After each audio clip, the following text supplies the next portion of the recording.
Pernikahan yang perlahan retak di sebuah desa yang tenang di pinggiran kota. Udara masih sejuk ketika Indri membuka jendela rumah sederhana yang telah 3 tahun ia tempati bersama suaminya, Cepi. Dari luar, rumah tangga mereka terlihat sempurna. Tetangga mengenal mereka sebagai pasangan yang sopan dan tidak pernah membuat keributan. Namun di balik pintu rumah itu, kebahagiaan perlahan memudar. Indri menyiapkan sarapan seperti biasanya. Ia memasak nasi hangat, telur dadar, dan sayur bening kesukaan Cepi. Meski sederhana, semuanya dibuat dengan penuh kasih. "Mas, sarapannya sudah siap," panggil Indri lembut. Cepi keluar dari kamar dengan wajah datar. Tanpa senyum, ia duduk lalu memainkan ponselnya. "Aku buru-buru," katanya singkat. Indri mencoba tersenyum. "Setidaknya makan dulu sedikit." "Aku bilang buru-buru." Jawaban itu membuat suasana kembali sunyi. Bukan sekali dua kali Cepi bersikap dingin. Sudah hampir setahun terakhir, ia berubah menjadi pribadi yang mudah marah dan sulit diajak berbicara. Indri hanya menghela napas. Setelah Cepi pergi bekerja, rumah kembali sepi. Tak lama kemudian, terdengar suara motor memasuki halaman. "Assalamualaikum." Indri langsung mengenali suara itu. "Waalaikumsalam, Pak." Yang datang adalah Ardian, ayah Cepi. Sejak istrinya meninggal 5 tahun lalu, Ardian tinggal sendirian di rumah lamanya yang hanya berjarak beberapa kilometer dari rumah anaknya.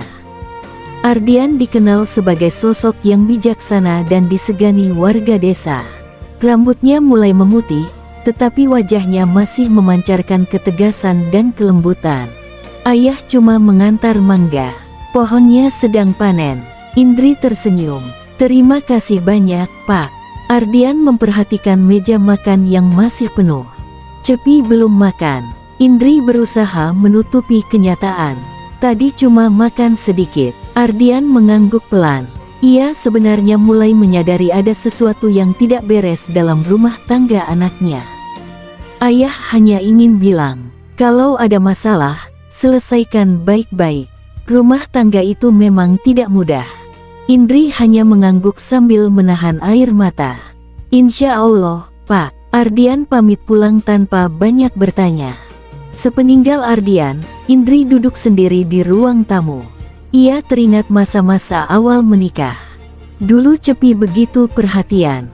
Setiap pulang kerja selalu membawa makanan favoritnya. Mereka sering tertawa bersama hingga larut malam. Kini semua itu tinggal kenangan. Tanda hubung. Sore harinya, Cepi pulang dengan wajah lelah. Indri menyambutnya. "Mas, makan malam sudah siap." Namun Cepi justru melemparkan tasnya ke sofa. "Kenapa rumah berantakan begini?" Indri melihat sekeliling. "Rumah sebenarnya bersih. Aku baru selesai menyapu halaman." "Kamu selalu punya alasan." Perdebatan kecil kembali terjadi. Padahal penyebabnya sangat sepele.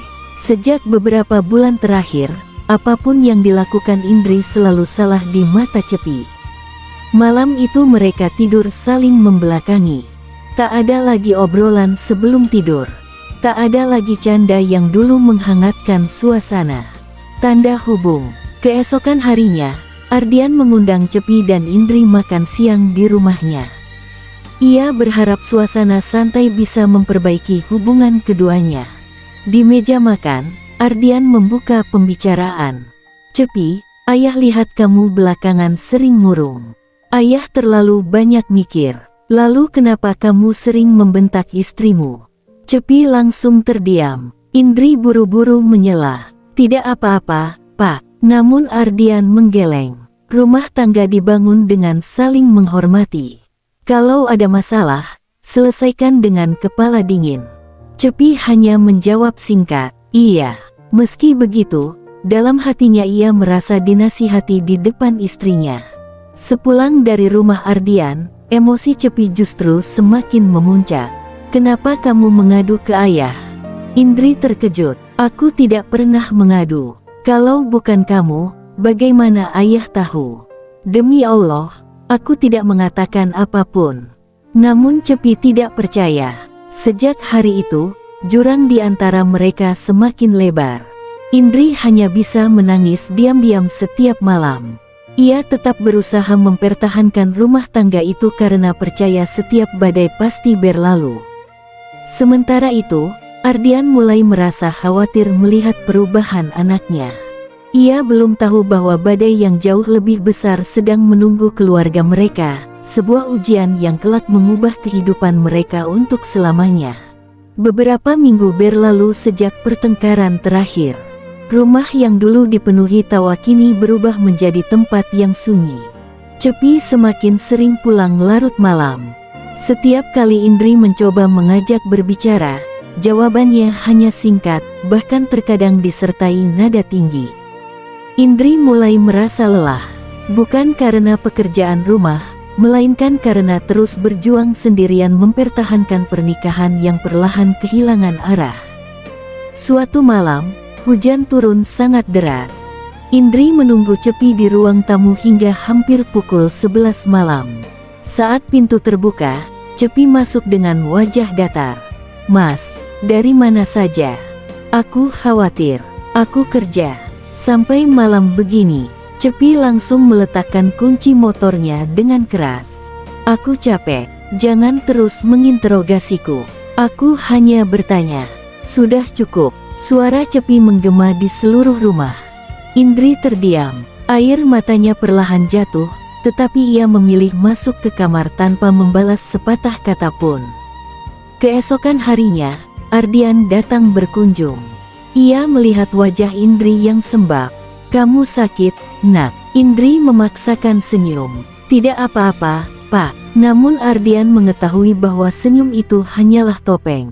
Saat Cepi pulang siang hari, Ardian mengajaknya berbicara di teras. "Cepi, ayah ingin bicara baik-baik." "Ada apa?" "Ayah melihat rumah tanggamu sedang tidak baik." Cepi menghela napas panjang. "Sudahlah, ya. Ini urusan kami. Memang urusan kalian. Tapi sebagai orang tua, ayah tidak ingin melihat keluargamu hancur." Cepi justru tersenyum sinis. Kalau ayah terlalu membela Indri, lebih baik ayah tinggal saja bersamanya. Ucapan itu membuat Ardian terdiam. Ia tidak menyangka anaknya sanggup berkata seperti itu. Ayah membela yang benar, bukan membela siapapun. Tanpa menjawab, Cepi masuk ke dalam rumah. Sejak hari itu, hubungan ayah dan anak mulai merenggang. Beberapa bulan kemudian, masalah ekonomi mulai menghampiri. Cepi kehilangan pekerjaannya akibat perusahaan tempatnya bekerja melakukan pengurangan karyawan. Bukannya mencari solusi bersama, ia justru semakin mudah marah. Indri berusaha membantu dengan membuat kue dan menitipkannya di warung-warung sekitar. Sedikit demi sedikit, hasilnya mulai terlihat. Namun bukannya bersyukur, Cepi malah merasa harga dirinya direndahkan. "Aku masih sanggup menafkahimu. Aku hanya ingin membantu. Aku tidak butuh bantuanmu." Indri menunduk. Ia tidak pernah berniat mempermalukan suaminya. Ia hanya ingin rumah tangga mereka tetap bertahan. Suatu sore, datanglah seorang tetangga membawa kabar yang membuat suasana semakin panas. Ia mengatakan melihat Indri berbicara cukup lama dengan Ardian di pasar. Padahal kenyataannya, Ardian hanya membantu membawa barang dagangan Indri yang terlalu berat. Namun cerita itu berubah menjadi gosip. Cepi yang sudah dipenuhi prasangka langsung mempercayainya. Malam itu ia pulang dengan kemarahan yang tak terbendung. "Aku dengar kamu jalan berdua dengan ayah." Indri terkejut. "Apa? Jangan pura-pura tidak tahu. Itu tidak benar. Beliau hanya membantu membawa daganganku." "Kamu pikir aku percaya?" "Cukup, Mas. Jangan menuduh tanpa bukti." "Aku sudah muak." Suasana menjadi sangat tegang. Untuk pertama kalinya, Indri berkata dengan suara bergetar. "Kalau Mas sudah tidak percaya lagi kepadaku, bagaimana rumah tangga ini bisa bertahan?" Pertanyaan itu membuat ruangan menjadi sunyi. Namun Cepi tidak menjawab. Beberapa hari kemudian, Cepi mengajukan gugatan cerai. Indri mencoba mempertahankan pernikahan itu. Ia bahkan meminta waktu agar mereka bisa memperbaiki hubungan. Namun keputusan Cepi sudah bulat. Di hadapan keluarga, Ardian mencoba menasihati. "Cepi, pikirkan lagi keputusanmu. Perceraian adalah jalan terakhir. Ayah tidak perlu ikut campur. Indri sudah banyak berkorban, tapi aku sudah tidak sanggup lagi." Sidang perceraian akhirnya berlangsung. Indri datang dengan hati yang hancur. Selama persidangan, ia tidak pernah menjelekkan Cepi. Ia hanya berkata lirih, "Aku berharap kami bisa berdamai, tetapi jika ini keputusan terbaik menurutnya, aku menerimanya." Beberapa minggu kemudian, hakim memutuskan perceraian mereka secara resmi. Hari itu, Indri keluar dari pengadilan dengan langkah pelan. Tidak ada lagi status sebagai istri Cepi. Tidak ada lagi hubungan sebagai menantu di keluarga itu. Yang tersisa hanyalah kenangan dan luka. Di luar gedung pengadilan, Ardian menghampirinya. "Maafkan ayah. Ayah tidak mampu menyatukan kalian." Indri menggeleng sambil menahan tangis. "Bapak tidak salah." Ardian menyerahkan sebuah amplop. "Ini sedikit bekal untuk memulai hidup baru." Indri langsung menolak. "Maaf Pak, saya tidak bisa menerimanya. Anggap saja ini bantuan dari seorang yang sudah menganggapmu seperti anak sendiri." Dengan mata berkaca-kaca, Indri akhirnya menerima amplop itu. Ia menyalami Ardian dengan penuh hormat. "Terima kasih atas semua kebaikan Bapak." Indri kemudian pergi meninggalkan kota untuk memulai kehidupan baru. Sementara Ardian hanya bisa memandang mobil yang membawa mantan menantunya itu hingga menghilang di ujung jalan. Ia tidak menyangka, perpisahan hari itu akan menjadi awal dari takdir yang sama sekali tidak pernah mereka bayangkan. 3 tahun berlalu sejak perceraian itu. Waktu perlahan menyembuhkan luka yang dulu terasa begitu dalam. Indri memilih menetap di sebuah kota kecil yang berjarak cukup jauh dari kampung halamannya. Dengan ketekunan dan doa, usaha kue rumahan yang dulu ia rintis kini berkembang menjadi toko roti sederhana yang cukup dikenal masyarakat. Setiap pagi, aroma roti hangat memenuhi tokonya. Beberapa karyawan sibuk menata etalase, sementara Indri melayani pelanggan dengan senyum ramah. Meski hidupnya mulai membaik, Indri memilih tetap sendiri. Banyak pria yang datang ingin mengenalnya, tetapi ia belum membuka hati. Baginya, kebahagiaan bukan hanya soal memiliki pasangan, melainkan tentang hidup dengan tenang dan penuh rasa syukur. Di sisi lain, kehidupan Cepi justru berubah sebaliknya. Setelah bercerai, ia beberapa kali berpindah pekerjaan. Sifat emosionalnya membuatnya sulit bertahan dimanapun. Suatu malam, ia duduk sendirian di rumah sambil memandangi foto pernikahannya dengan Indri yang belum sempat ia buang. Baru saat itulah ia menyadari bahwa selama ini Indri tidak pernah melawan, tidak pernah mengkhianati, dan selalu berusaha mempertahankan rumah tangga mereka. Namun penyesalan selalu datang terlambat. Sementara itu, Ardian menjalani hari-harinya seorang diri. Usianya kini semakin bertambah. Rambutnya hampir seluruhnya memutih.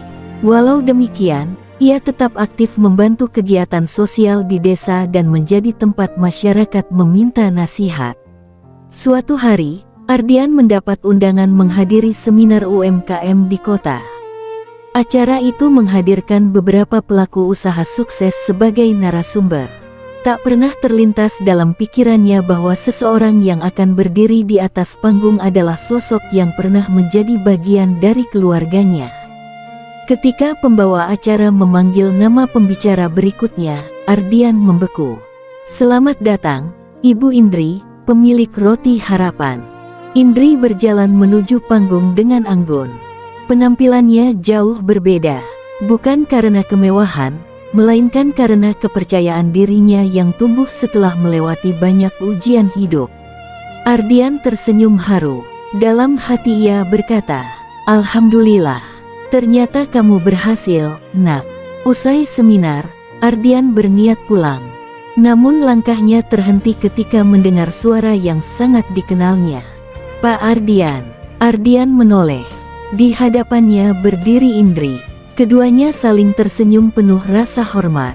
"Assalamualaikum, Pak." "Waalaikumsalam. Apa kabar, Indri?" "Alhamdulillah. Sehat, alhamdulillah." Beberapa saat mereka hanya saling tersenyum. Tak ada kecanggungan, tak ada dendam. Yang tersisa hanyalah rasa hormat antara dua orang yang pernah menjadi keluarga. "Ayah." Maaf Pak, saya masih sering keceplosan." Ardian tertawa kecil. "Tidak apa-apa, Bapak juga masih menganggapmu seperti anak sendiri." Ucapan itu membuat mata Indri berkaca-kaca.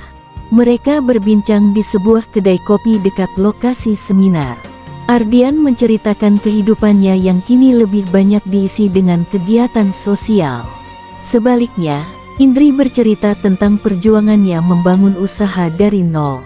"Bapak bangga padamu. Semua ini berkat doa banyak orang. Kamu pantas mendapatkannya." Tak sekalipun Ardian menyinggung masa lalu yang menyakitkan. Sebaliknya, ia terus memberi semangat agar Indri terus berkembang. Sebelum berpisah, Ardian berkata, "Kalau suatu saat kamu butuh nasihat orang tua, jangan sungkan menghubungi Bapak." Indri tersenyum tulus. "Terima kasih, Pak." Beberapa minggu kemudian, Ardian beberapa kali memesan roti dari toko Indri untuk acara di desanya. Komunikasi mereka sebatas urusan usaha dan saling bertukar kabar. Tidak pernah ada percakapan yang melampaui batas. Bagi Indri, Ardian tetaplah sosok yang ia hormati sebagai orang tua. Sedangkan bagi Ardian, Indri adalah perempuan yang berhasil bangkit dari keterpurukan dengan cara yang terhormat. Suatu hari, Ardian jatuh pingsan ketika sedang memimpin kegiatan bakti sosial. Karena keluarganya sulit dihubungi, salah seorang panitia menghubungi nomor Indri yang tersimpan sebagai kontak pemesan tetap toko rotinya. Begitu menerima kabar itu, Indri segera menuju rumah sakit. Sesampainya di sana, Ardian sudah sadar. Melihat Indri datang, ia tersenyum. "Maaf merepotkanmu. Jangan bicara begitu, Pak.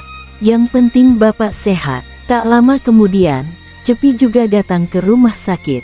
Ia terkejut melihat Indri berada di ruang perawatan. Namun kali ini tidak ada pertengkaran. Indri hanya mengangguk sopan. "Semoga Bapak cepat sembuh."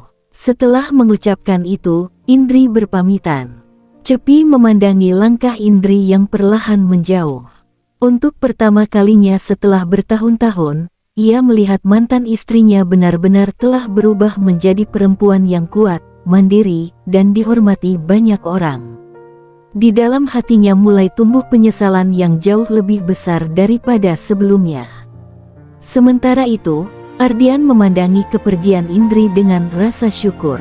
Ia belum menyadari bahwa pertemuan kembali setelah 3 tahun itu akan menjadi awal dari perubahan besar dalam kehidupan mereka bertiga, sebuah keputusan yang kelak mengundang cibiran banyak orang, tetapi juga mengajarkan arti ketulusan, pengorbanan, dan keberanian menjalani hidup dengan penuh tanggung jawab. Sejak Ardian keluar dari rumah sakit, kesehatannya tidak lagi sekuat dulu. Dokter menyarankan agar ia tidak terlalu banyak bekerja dan memiliki seseorang yang bisa menemani kesehariannya. Namun Ardian hanya tersenyum. "Ayah masih kuat." Meski berkata demikian, setiap pulang ke rumah ia kembali merasakan kesunyian yang selama bertahun-tahun menjadi teman hidupnya. Rumah yang dahulu ramai oleh suara istri dan anak-anak kini terasa begitu lengang.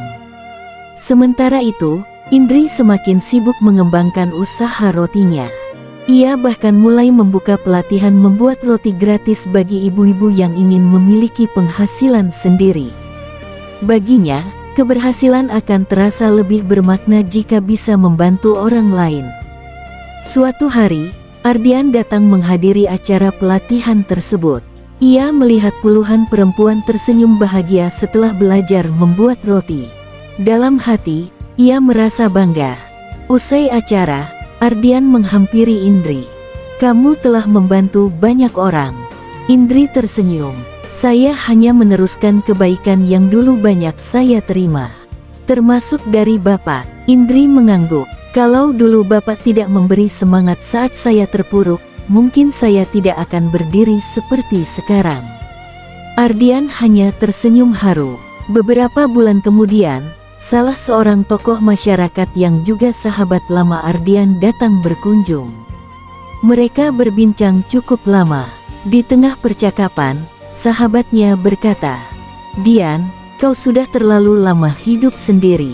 Ardian tertawa kecil. "Usiaku sudah tidak muda lagi. Justru karena itu, kau butuh teman hidup." Ardian terdiam. Ia tidak pernah memikirkan pernikahan lagi sejak istrinya meninggal. Namun malam itu, ia mulai merenung. Bukan karena ingin mencari cinta baru, melainkan karena menyadari bahwa setiap manusia membutuhkan teman untuk saling menjaga di masa tua. Beberapa minggu berlalu, Ardian mulai sering meminta pendapat Indri mengenai kegiatan sosial dan usaha UMKM. Hubungan mereka tetap dibatasi dengan rasa hormat. Tak pernah sekalipun Ardian bersikap berlebihan. Suatu sore, setelah acara pembagian bantuan usaha, Ardian berkata pelan, "Indri, boleh Bapak bertanya sesuatu?" "Tentu, Pak. Apakah kamu pernah berpikir untuk menikah lagi?" Indri tersenyum tipis. "Kalau Allah menghendaki, tentu saya tidak menutup diri." "Lalu, apa yang kamu cari dari seorang pendamping?" Indri berpikir sejenak. "Seseorang yang menghargai, jujur, dan bisa menjadi teman hingga tua." Jawaban itu terus terngiang di benak Ardian. Beberapa hari kemudian, Ardian meminta bertemu dengan kakak kandung Indri. Dengan suara tenang, ia menyampaikan niatnya. "Saya datang bukan untuk mempermainkan siapapun." "Lalu apa maksud Bapak?" "Saya ingin melamar Indri." Ruangan mendadak hening. Kakak Indri terkejut. "Apa Bapak yakin dengan keputusan ini?" "Saya sudah memikirkannya lama.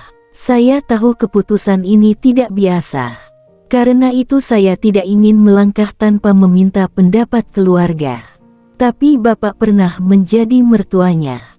Ardian mengangguk. "Itulah sebabnya saya ingin semuanya dilakukan secara terbuka, jujur, dan penuh pertimbangan.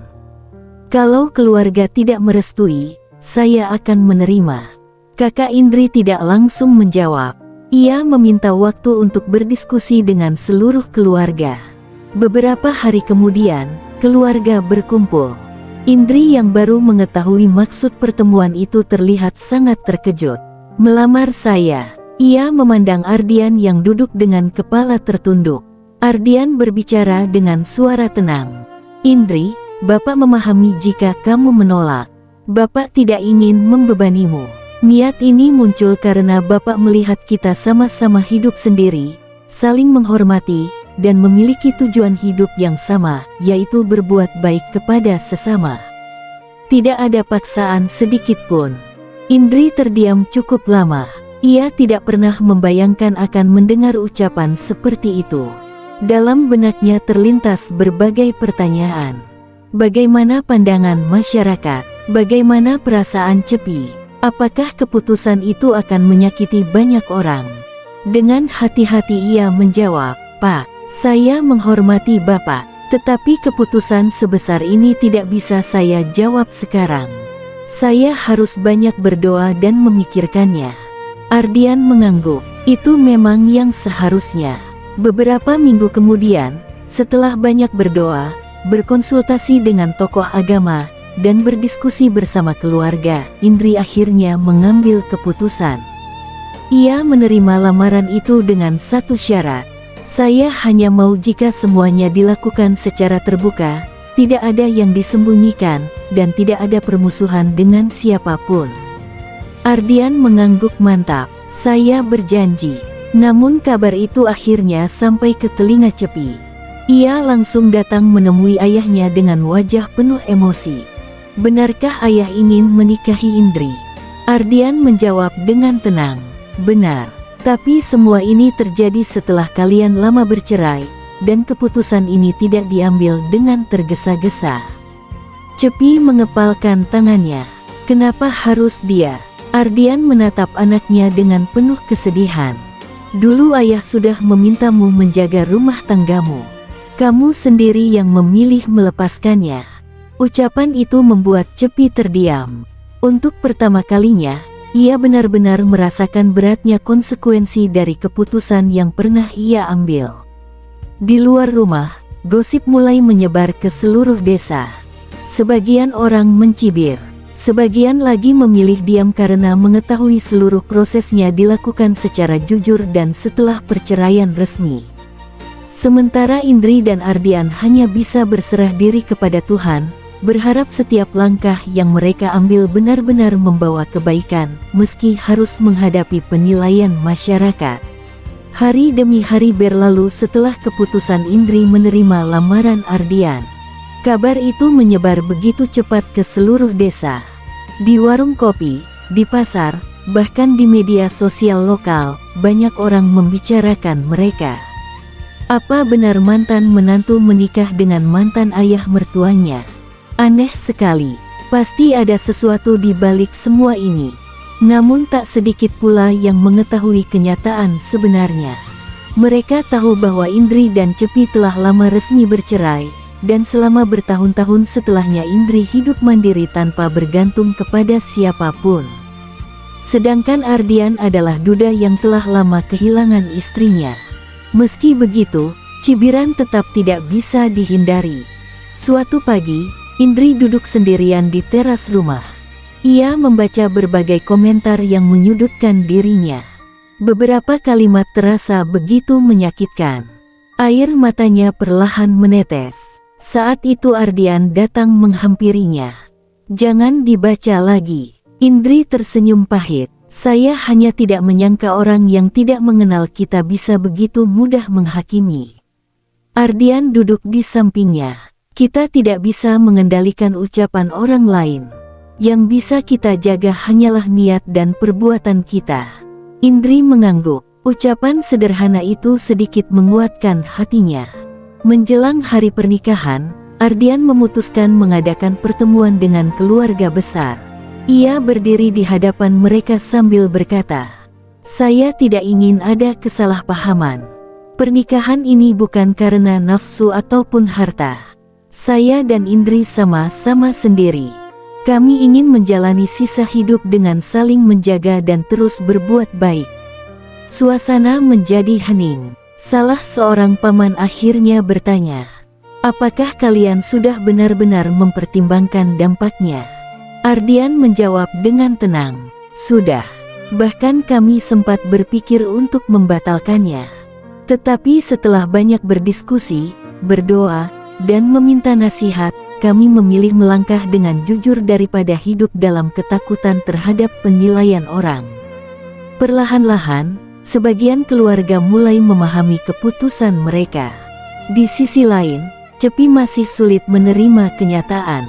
Ia merasa marah, kecewa, sekaligus dipenuhi penyesalan.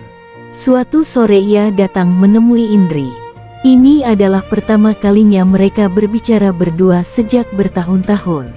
Indri menoleh. "Mas Cepi, apa benar kamu akan menikah dengan ayah?" "Iya." Cepi menarik napas panjang. "Apa kamu sudah tidak punya pilihan lain?" Indri menatap mantan suaminya dengan tenang. "Pilihan ini bukan lahir dalam semalam. Saya menerima setelah banyak pertimbangan dan doa." Cepi menundukkan kepala. "Aku menyesal." Indri terdiam. "Aku baru sadar kalau selama ini aku terlalu egois. Aku menyia-nyiakan rumah tangga kita." Indri menghela napas. "Penyesalanmu tidak akan mengubah masa lalu. Tapi semoga bisa membuatmu menjadi pribadi yang lebih baik di masa depan." Kalimat itu menusuk hati Cepi. Ia sadar, perempuan yang pernah ia sakiti kini berbicara tanpa sedikit pun rasa benci. Hari pernikahan akhirnya tiba. Acara berlangsung sederhana di rumah Ardian. Hanya keluarga dekat, tetangga yang mendukung, dan beberapa tokoh masyarakat yang hadir. Tidak ada pesta mewah, tidak ada kemeriahan berlebihan. Yang ada hanyalah doa-doa agar rumah tangga mereka diberkahi. Sebelum akad dimulai, Ardian meminta izin berbicara. Saya tahu tidak semua orang setuju dengan keputusan ini. Saya menghormati setiap pendapat, namun saya berharap janganlah menghakimi tanpa mengetahui perjalanan hidup kami. Semua tamu terdiam mendengarkan. Tak lama kemudian, akad nikah berlangsung dengan hikmat. Setelah resmi menjadi suami istri, Ardian menatap Indri dengan penuh rasa hormat. Terima kasih sudah bersedia menemani saya. Indri tersenyum. Saya juga berterima kasih karena Bapak selalu menghargai saya. Beberapa hari setelah pernikahan, kehidupan mereka masih menjadi bahan pembicaraan. Ada pelanggan toko roti yang membatalkan pesanan. Ada pula tetangga yang menjauh. Namun justru lebih banyak orang yang datang setelah mengenal mereka secara langsung. Masyarakat melihat bahwa tidak ada kemewahan ataupun kehidupan yang mereka pamerkan. Sebaliknya, Ardian dan Indri semakin aktif membantu warga, memberikan pelatihan usaha, dan menyalurkan bantuan kepada keluarga yang membutuhkan.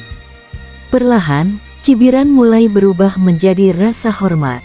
Sementara itu, Cepi hanya bisa menyaksikan semuanya dari kejauhan. Ia menyadari bahwa perempuan yang dulu ia sia-siakan kini hidup bahagia bersama seseorang yang mampu menghargainya.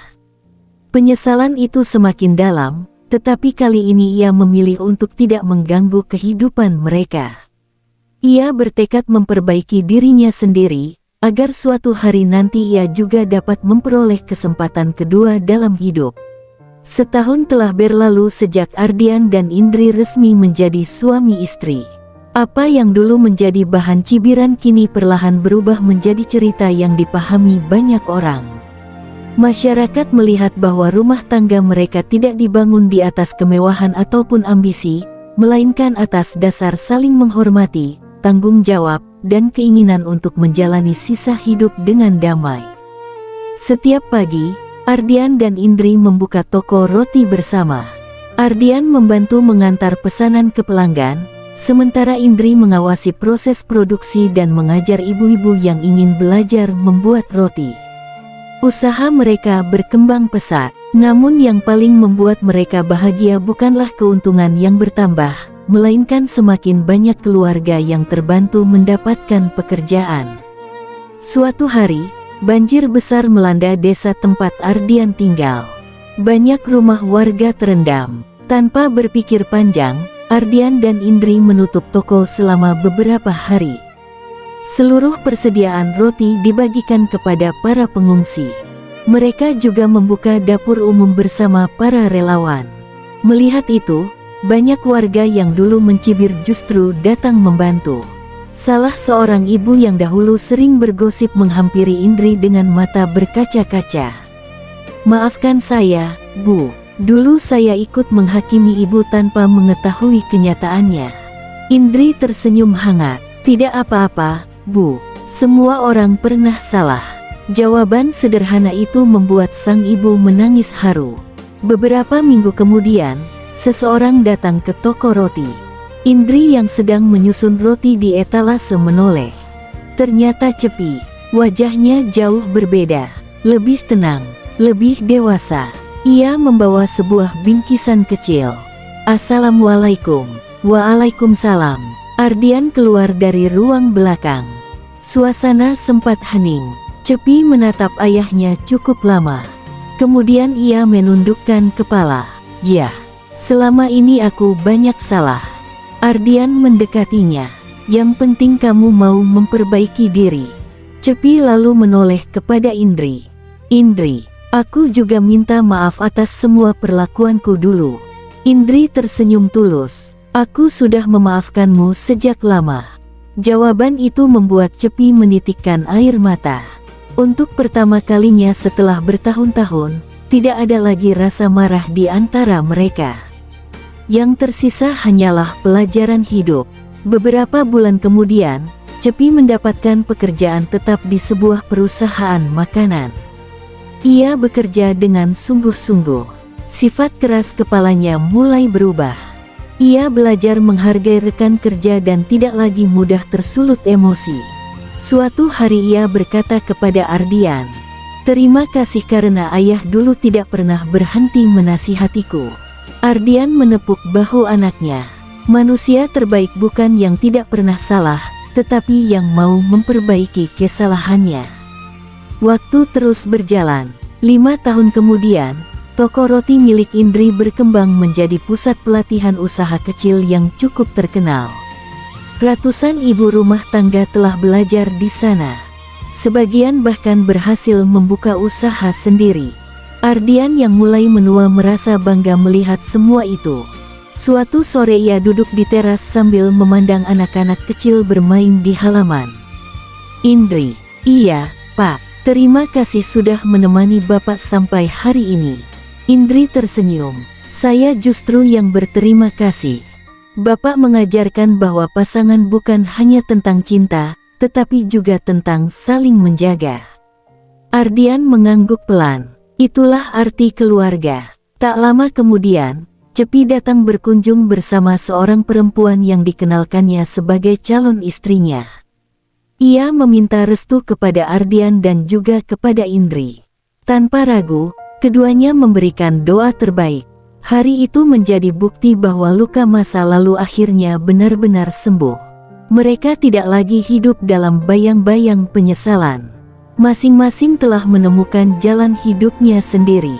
Beberapa tahun setelahnya, Ardian berpulang dengan tenang karena usia lanjut. Sebelum mengembuskan napas terakhir, ia menggenggam tangan Indri dan berpesan, "Teruslah berbuat baik, jangan pernah membalas kebencian dengan kebencian." Pesan itu terus diingat Indri sepanjang hidupnya. Ia melanjutkan usaha dan kegiatan sosial yang selama ini mereka bangun bersama. Nama Ardian dikenang sebagai sosok yang bijaksana dan dermawan. Sedangkan Indri menjadi inspirasi bagi banyak perempuan untuk bangkit setelah mengalami kegagalan dalam hidup. Cerita pun selesai. Takdir terkadang membawa seseorang melalui jalan yang tidak pernah dibayangkan. Namun kebahagiaan sejati bukanlah tentang mengikuti keinginan sesaat, melainkan tentang membangun kehidupan dengan kejujuran, tanggung jawab, saling menghormati, dan kesediaan memaafkan. Penyesalan memang tidak dapat mengubah masa lalu, tetapi perubahan sikap dapat menciptakan masa depan yang lebih baik.